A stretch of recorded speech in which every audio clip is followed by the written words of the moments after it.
दोस्तों नमस्कार। Study with doctor Shyam में आपका हार्दिक स्वागत है। दोस्तों आज मैं एक ऐसा टॉपिक आपके साथ डिस्कस करने वाला हूं जिस पर लगातार कई एग्जाम्स में क्वेश्चन पूछे गए हैं। इवन आपका जो एलडीसी का पेपर हुआ था पिछले दिनों और यूपीएससी में भी ये क्वेश्चन पूछा गया है सिंगल सेल प्रोटीन के बारे में, जिसे हम शॉर्ट में कहते हैं एससीपी। सिंगल सेल प्रोटीन क्या होती है, इसके क्या फंक्शन है, ये क्या काम आएगी, ये सारी बातें हम करने वाले हैं। कैसे इसे बनाया जाता है, इसकी उपयोगिता पर भी बात करेंगे। तो देखिए दोस्तों, यहां पर एक इमेज आपको दिख रही है, ये सिंगल सेल प्रोटीन की ही एक इमेज है जो आपको ऐसे बताने के लिए हमने यहां लगा दिया है। और लास्ट में एक क्वेश्चन भी हम सोल्व करेंगे जो एलडीसी एग्जाम में पूछा गया था। मुझे उम्मीद नहीं थी कि एलडीसी में इतना गंभीर, इतना इन डेप्थ क्वेश्चन पूछा जा सकता है, लेकिन पूछा गया। हो सकता है आरएस प्रीलिम्स में भी पूछा जाए, दूसरे एग्जाम में भी पूछा जाए। इसलिए हम सिंगल सेल प्रोटीन के बारे में हर एक चीज आज क्लियर कर लेंगे। ठीक है, आप जुड़े रहिए दोस्तों, क्लास को शेयर भी करते रहना है। चलिए, ये सिंगल सेल प्रोटीन जिसे हम शॉर्ट में एससीपी कहते हैं, ये क्या चीज है। देखिए दोस्तों, सिंगल सेल प्रोटीन का मतलब होता है सूक्ष्म जीवों के मृत व सूखे रूप। ठीक है, सूक्ष्म जीवों के सूखे व मृत रूप को ही हम क्या कहते हैं दोस्तों, सिंगल सेल प्रोटीन। यानी इसमें माइक्रो ऑर्गेनिज्म का इस्तेमाल किया जाता है, लाइक कवक, शैवाल, जीवाणु, ईस्ट, जिसे खमीर भी कहते हैं, इनका इस्तेमाल होता है इसे बनाने में। जब वो सूख जाते हैं तो उसी को ही सिंगल सेल प्रोटीन कह दिया जाता है। ये इतनी फायदेमंद है कि इसको भविष्य का भोजन की संज्ञा दी जाती है, इसको वैकल्पिक भोजन की संज्ञा दी जाती है। इवन यहां तक कहा जाता है कि जो बच्चे मेल न्यूट्रिशन का शिकार हो गए हैं, जो बच्चे कुपोषण का शिकार हो गए हैं, उनके लिए भी ये इतना अच्छा भोजन है कि आप उन्हें ठीक कर सकते हैं। इसके अलावा मानव आहार में तो इस्तेमाल हो ही रहा है दोस्तों, पशु आहार में भी ये इस्तेमाल होता है। तो आपको ध्यान रखना है कि ये क्या है और इसके बारे में एक एक चीज हमें क्लियर करते हुए जाना है।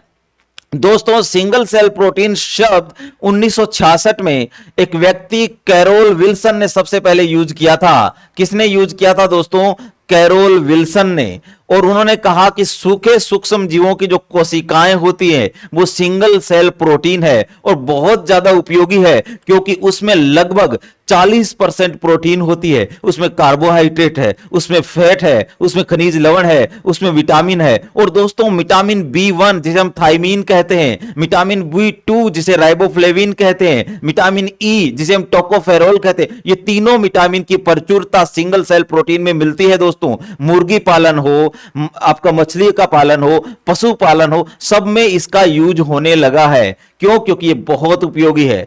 आगे देखते हैं दोस्तों, यहां पर ये जो सूक्ष्म जीव शब्द लिखा गया है, इसका मतलब है जीवाणु, इसका मतलब है शैवाल, इसका मतलब है कवक, इसका मतलब है खमीर। ठीक है दोस्तों, ये भविष्य का भोजन है, ये वैकल्पिक भोजन है, ये बात हम ऑलरेडी कर चुके हैं। चलिए आगे बढ़ते हैं दोस्तों। ये मानव व पशुओं का पूरक आहार है, ये मानव व पशुओं का पूरक आहार के रूप में जाना जाता है। ये सारी जानकारी आपको रखनी है क्योंकि आजकल बहुत चर्चा में है, यहां से संबंधित सवाल जरूर आ सकता है। इसलिए आप जान लीजिए कि इसमें कम से कम 40% प्रोटीन पाई जाती है। विटामिन इसमें B1, B2, ई जो है, विटामिन ई इसमें पाया जाता है। इसके अलावा दोस्तों, यह पर्यावरण हितैषी है। क्यों? क्योंकि ये पर्यावरण प्रदूषण को कम कर देता है। कैसे? क्यों? क्योंकि ये कृषि अपशिष्ट पर पैदा होता है दोस्तों। कृषि अपशिष्ट को पर पैदा होने की वजह से ये पर्यावरण हितैषी है, इको फ्रेंडली है। तो ये बात भी आपको याद रखनी है, स्टेटमेंट के रूप में एक एग्जाम में पूछी गई है। इसके बाद जो हम क्वेश्चन सोल्व करेंगे तब आप देखेंगे। चलिए आगे बढ़ते हैं दोस्तों। इसका जो उत्पादन है मोनोकल्चर व सेल कल्चर विधि से किया जाता है। सेल कल्चर विधि का मतलब है कि ये जो सिंगल सेल होती है, यहां तो अलैंगिक जनन होता है और एक सेल से मल्टीपल सेल्स बनती जाती है। यदि उसको हम आर्टिफिशियल एनवायरनमेंट में करने लग जाएं या उसको खेती के रूप में करने लग जाएं तो वो कल्चर हो जाता है दोस्तों। तो सेल कल्चर के माध्यम से किया जाता है। इसके उत्पादन के बड़े चरण हैं, उन चरणों के बारे में भी हमें जो है ध्यान रखना चाहिए कि किस सीक्वेंस में इन्हें पैदा किया जाता है। तो दोस्तों, सबसे पहले तो उपयुक्त स्ट्रेन का चयन होगा। स्ट्रेन का मतलब है दोस्तों या तो जीवाणु या कवक या शैवाल या यीस्ट, इनमें से कोई एक।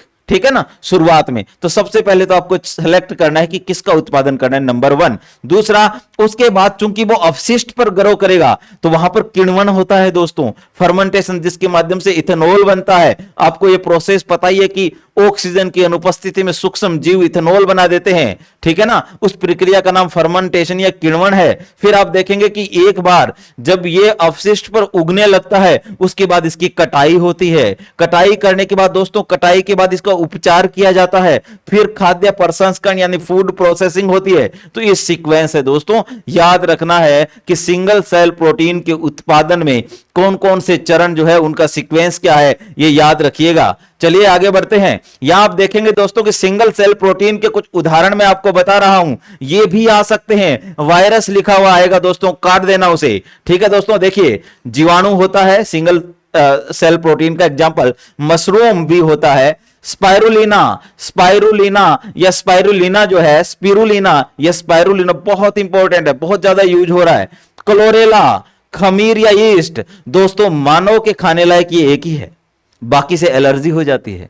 तो याद रखना कि मानव, यदि यह सवाल आ जाए कि मानव के खाने के लिए सबसे ज्यादा उपयुक्त कौन सी सिंगल सेल प्रोटीन है, आपका आंसर होगा दोस्तों खमीर, ठीक है। फिर साइनोबैक्टीरिया भी ऐसा ही है, सेवाल और मोल्ड, ये सारे क्या है दोस्तों, सिंगल सेल प्रोटीन के अच्छे उदाहरण माने जाते हैं। तो याद रखिएगा। आगे देखते हैं इसका उपयोग कहां होता है दोस्तों। इसका उपयोग जो है मानव आहार के रूप में होता है, क्योंकि इसमें प्रोटीन, फैट, कार्बोहाइड्रेट, विटामिन और खनिज लवण यानी पूरा ये संतुलित भोजन है। फिर आप देखिए, कुपोषित बच्चों के लिए अच्छा पूरक आहार है। मानव के लिए सर्वाधिक उपयुक्त कौन सा, ये तो मैं बता ही चुका हूं।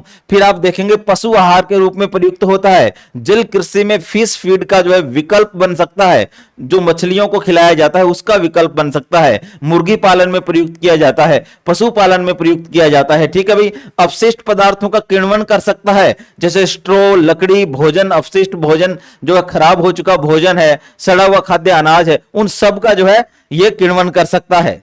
फिर आप देखेंगे कि इसके औद्योगिक अनुप्रयोग भी बहुत सारे हैं, जैसे ये एमिनो एसिड का निर्माण कर सकता है, इसकी सहायता से किया जाता है। विटामिन इसकी सहायता से बनाए जाते हैं। विटामिन भी कौन से दोस्तों, B1, B2 और E। याद रखिएगा, यहां विटामिन डी लिखा आएगा, उसको गलत कर देना। इन 3 विटामिन को अच्छे से याद कर लीजिए। और फिर एंजाइम का निर्माण भी इसकी सहायता से हो सकता है। पर्यावरण हितैषी है, क्यों, क्योंकि जमीन का इस्तेमाल कम करता है, पानी का भी इस्तेमाल कम करता है दोस्तों। जो भविष्य का संकट है पानी, उसका भी समाधान खोजता है। तो इसकी खेती और ज्यादा पॉपुलर होने वाली है।